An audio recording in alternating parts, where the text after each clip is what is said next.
गौतम बुद्ध ने अपने घर राजमहल को छोड़ने के कई कारण थे। इन्हें निम्नलिखित बिंदुओं में समझा जा सकता है। वन, जन्म, वृद्धावस्था, बीमारी और मृत्यु का अनुभव। एक दिन जब वे नगर भ्रमण पर निकले तो उन्होंने वृद्ध, रोगी और मृत व्यक्ति को देखा। इससे उन्हें जीवन के दुखों का गहरा एहसास हुआ।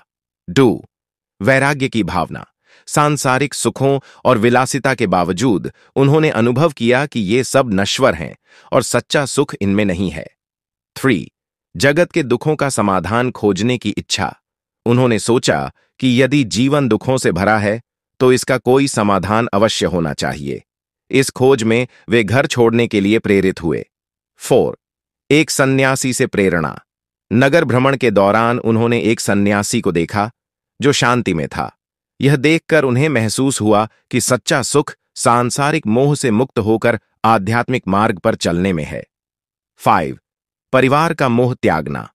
भले ही उनका एक पुत्र राहुल था, लेकिन उन्होंने यह समझ लिया कि सांसारिक मोह से मुक्त होकर ही वे सत्य की खोज कर सकते हैं। 6, असली ज्ञान प्राप्त करने की जिज्ञासा। राजसी जीवन में रहते हुए भी उन्हें यह एहसास हुआ कि भौतिक सुख सुविधाएं स्थायी नहीं हैं। उन्हें आत्मज्ञान की तलाश थी। 7, मानवता के कल्याण की भावना। उन्होंने निश्चय किया कि वे केवल अपने लिए नहीं बल्कि समस्त मानव जाति के कल्याण के लिए सत्य की खोज करेंगे। 8, ईश्वर और आत्मा की सच्चाई जानने की इच्छा।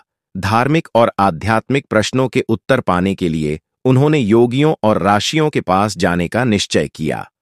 इन्हीं कारणों से 29 वर्ष की आयु में गौतम बुद्ध ने राजमहल, पत्नी यशोधरा और पुत्र को छोड़कर संन्यास ग्रहण कर लिया, जिसे महाभिनिष्क्रमण कहा जाता है।